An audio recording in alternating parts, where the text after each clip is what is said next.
Terima kasih rakan-rakan media dan Yang berhormat Datuk Hanifah, Timbalan Menteri Ekonomi, Datuk Nur Azmi Dirun, Ketua Setiausaha Kementerian Ekonomi, Datuk Dr. Zunika Muhammad, Timbalan Ketua Setiausaha Kementerian Ekonomi, dan rakan-rakan media. Ini adalah sesi reaksi media yang pendek selepas pembentangan kajian separuh penggal Rancangan Malaysia Ke-12 oleh Yang Berhormat Perdana Menteri sebentar tadi. Rancangan Malaysia Ke-12 dibentangkan di Parlimen tahun 2021, dan selepas saja pembentangan itu banyak perkara yang telah berubah. Pertamanya ialah kerana semasa ia dibentangkan pun negara masih lagi belum keluar dari kemeluk COVID, dan kesan kepada ekonomi negara seperti yang telah dihuraikan oleh Yang Berhormat Datuk Seri Anwar tadi adalah besar. Pada masa yang sama, akibat daripada kemeluk COVID seluruh dunia, keadaan ekonomi global semakin mencabar. Perkara-perkara yang mengesani negara, contohnya kenaikan inflasi sebelum ini di Malaysia semakin reda, tapi di negara-negara lain terus berlaku. Sebab itu kita tengok contohnya tindakan demi tindakan yang mengganggu kelancaran ekonomi global, termasuklah soal harga minyak yang sebenarnya kekal tinggi. Kemudian yang terbaru di India, keputusan untuk menghalang ekspor beras contohnya. Dia gangguan rantaian bekalan makanan yang berpunca daripada COVID itu berterusan sehingga sekarang, dan dunia masih lagi bergelumang dengan cabaran itu.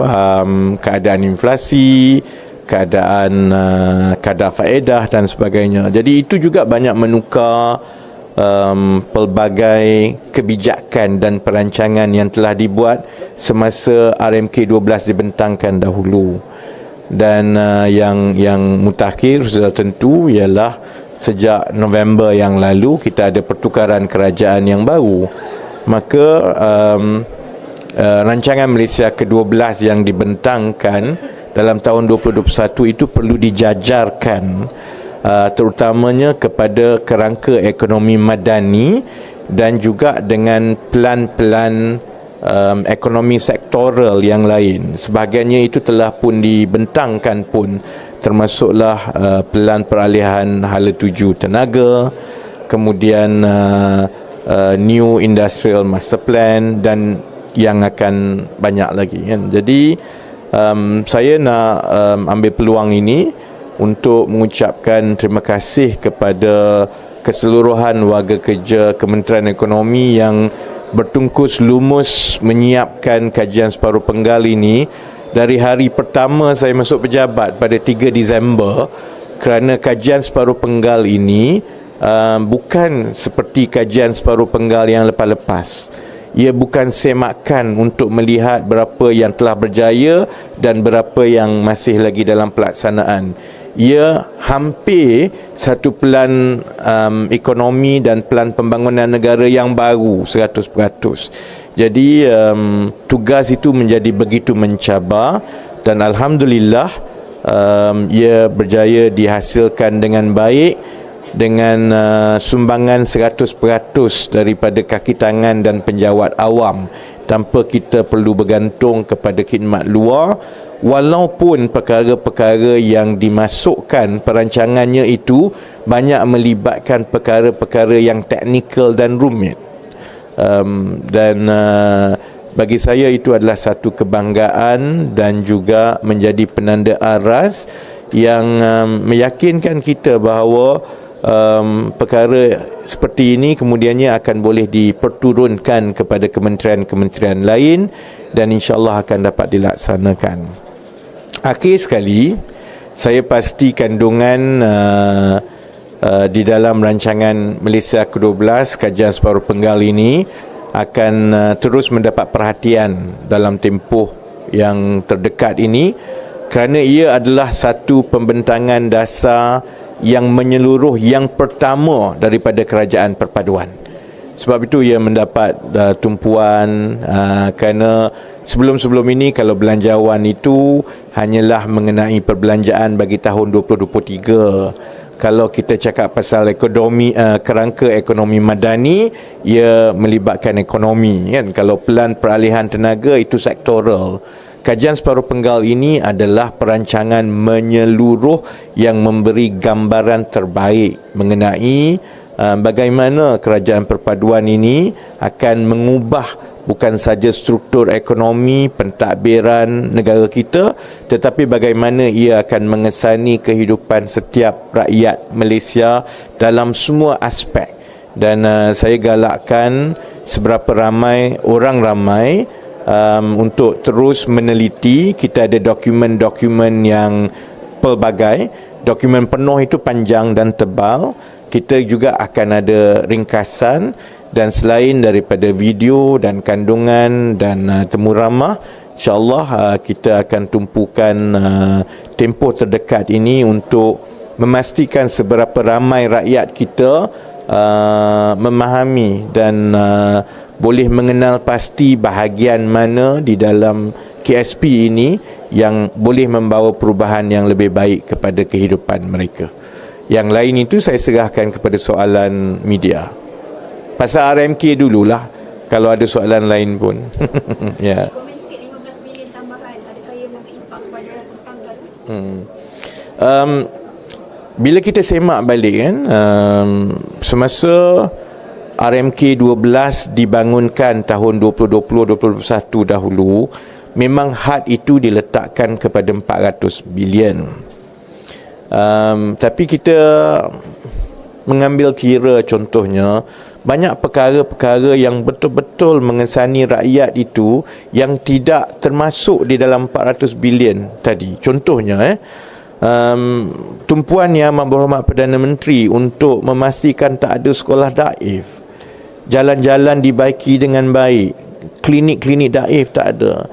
Ini semua bukanlah penekanan utama dahulu, tapi sekarang ini menjadi satu sasaran penting kepada kerajaan, dan sudah tentu ini memerlukan peruntukan tambahan sebab kita kena teruskan perancangan yang baru yang sedia ada. Tetapi soal kemudahan rakyat yang asas seperti itu juga perlu dibiayai. Tambahan 15 bilion itu menjadikan siling 415 bilion untuk RMK-12 ini telah pun dipersetujui, mengambil kira jangkaan kita bahawa kita akan kekal di dalam sasaran defisit 3.5% menjelang tahun 2025. Bermakna kita yakin kita boleh berbelanja lebih dengan peruntukan yang lebih tanpa perlu berhutang lebih. Itu insya-Allah berhasil daripada sumbangan pendapatan yang lebih baik daripada hasil kerajaan dalam tempoh 2024 dan 2025. InsyaAllah hasil daripada pertumbuhan ekonomi yang lebih baik, tetapi ia juga hasil daripada pembiayaan dan perbelanjaan yang lebih teratur di peringkat kerajaan, ya.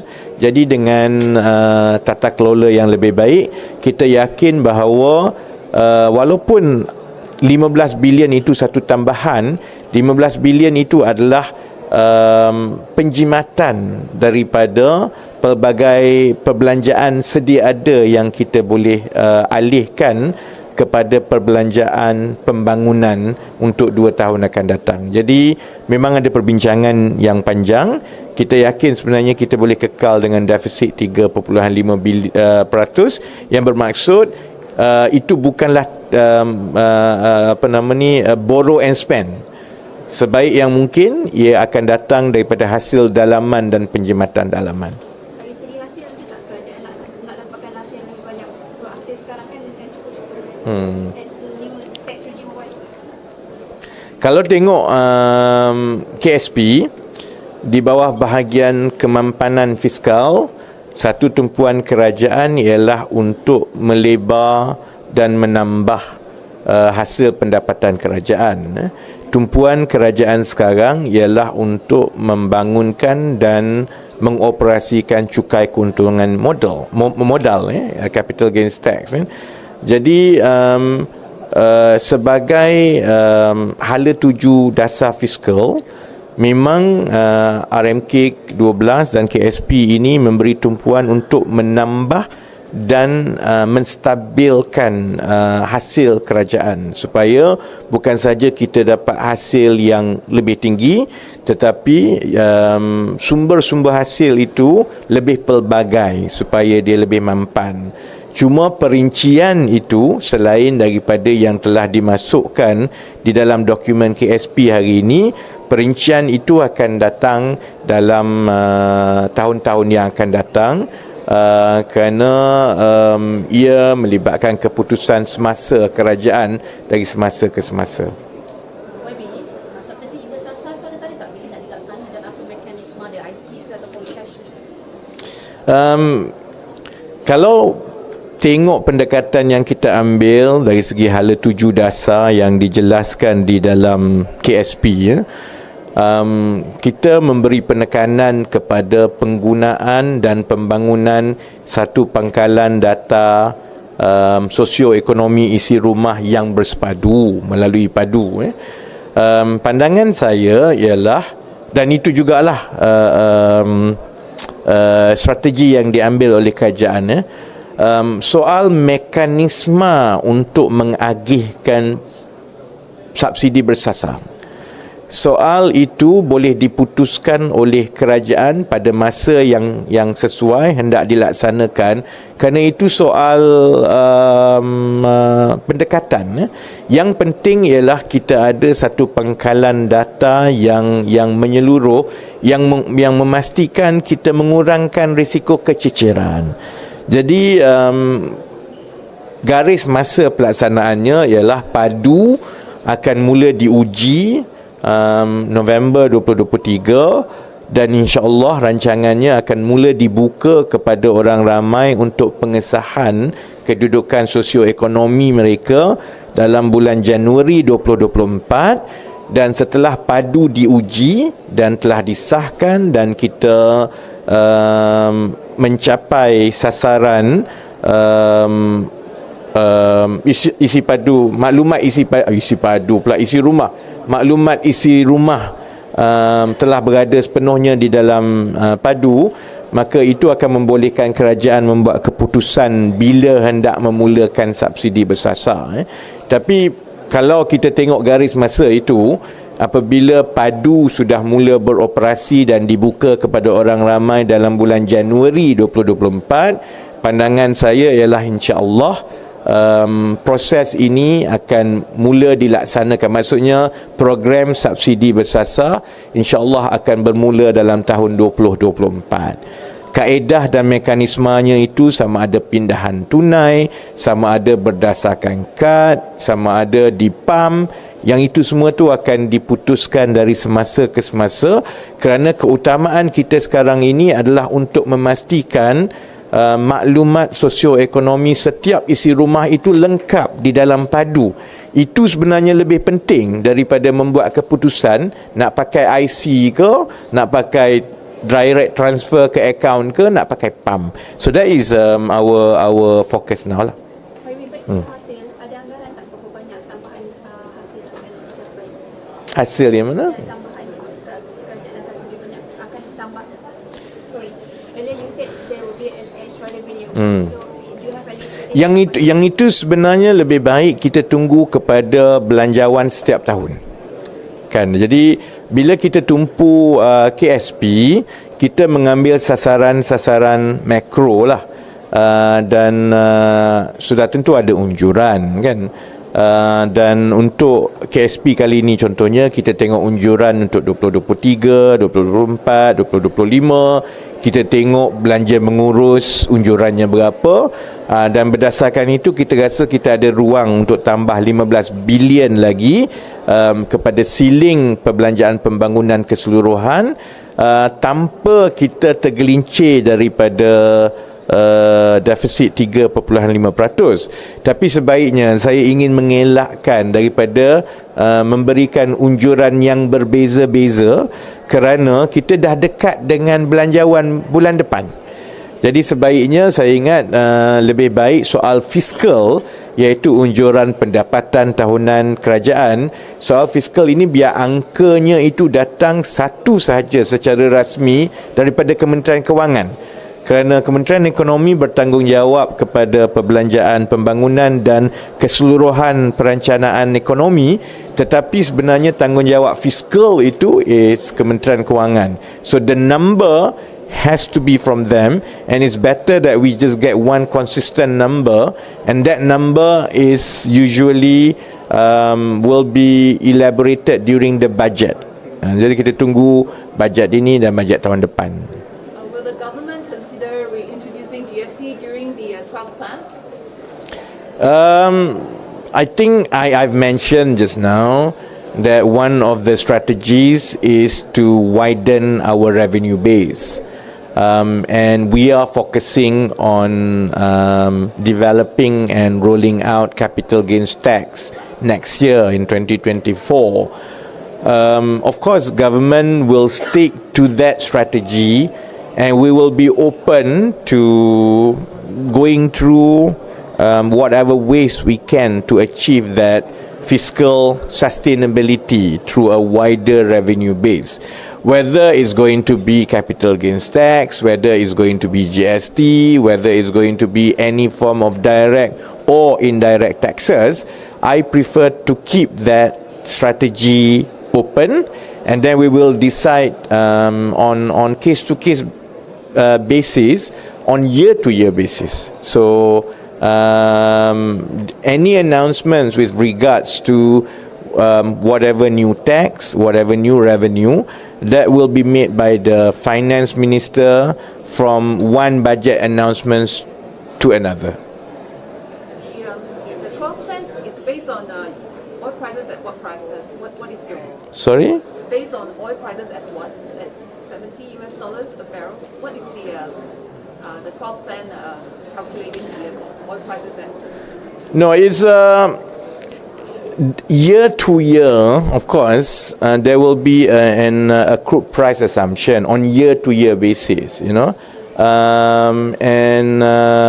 for 2023, when MOF prepared the budget, is based on one assumption. 2024, MOF has its own assumption. 2025 as well. Now, it's not the place of Kementerian Ekonomi when we develop this to meddle with that. So the fiscal number comes from MOF. So we look at what is the fiscal space that we have, how far, and we can stretch the fiscal space. Hence the decision that we can add 15 billion extra. But the assumptions about the crude price and so on, that is done by MOF. And as I say, all this very detail should be elaborated during the budget announcement from time to time.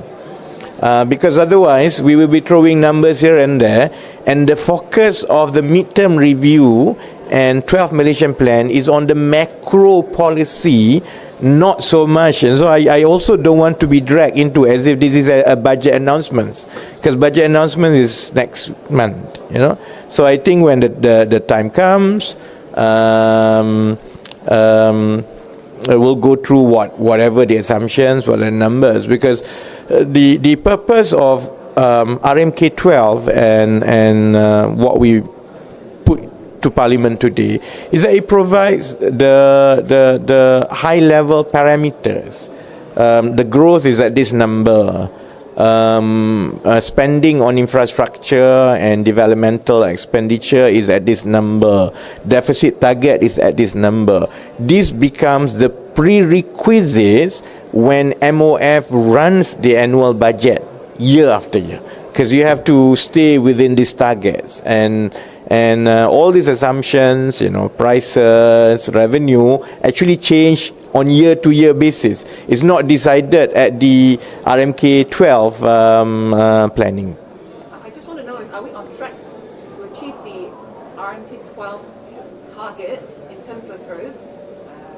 Because you said high-income nation is within reach by 2026 if we can keep 4 to 5% growth, right? Are we on track? Yes, I think, of course, I take like 3 seconds pause is because it's a challenge. And the challenge is because the global economy remains uncertain. And we keep track very closely with what is happening in China. And China is our big trading partner. And whatever slowdown in China will definitely has a spillover effect to us. So it's in the next few months, in the next few quarters, is an understatement to say that growth target is a challenge for us. Yet, we've also seen the immediate and good effect each time this administration rolls out a new sectoral policy. We've seen that during the rollout of NETR. We've seen it during the rollout of the new industrial master plan. So I also feel that despite all these global challenges, and economic headwinds,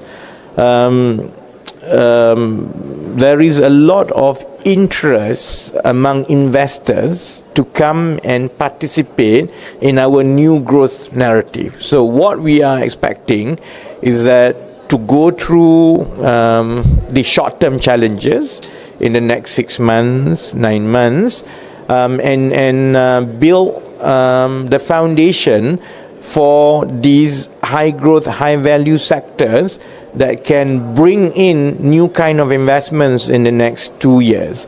And the combined effect of this, maintaining the resilience of our existing growth trajectory and building the foundation for the next growth narrative based on the high growth, high value sectors that we've outlined in the document, the combined effect of this will allow us to remain on track to achieve the growth target of RMK-12 by the end of 2025, and from there to make sure that we will be able to achieve high income nation status by 2028, because the window is expected between 2026 to 2028.